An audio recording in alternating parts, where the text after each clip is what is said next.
How chanting is above all services. Is it? Chanting is above all other services? Okay, everyone just sit and chant. Don't do anything else. Okay, and then no eating either, because no one's going to cook. Honoring prasadam is also a service, so just chant and don't ever take prasadam. Is that right? How do we understand that? Chanting is above all services.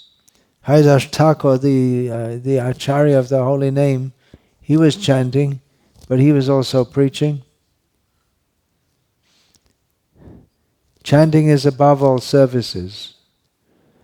Just like, for instance, management, that's only for people in the mode of passion, right? And we'll just sit and chant, and all these managers, they're all in they're not fit for chanting, so they have to do all this management. Yeah, okay, but then there won't be any temple for you to sit and chant in, and it won't be everything's nicely organized so you can come and sit and chant and everyone will say, what a great devotee you are. Because he's only chanting. And these managers who are all in Maya talking about money and legal matters, they're not on a very high level. I think there's something wrong with this attitude.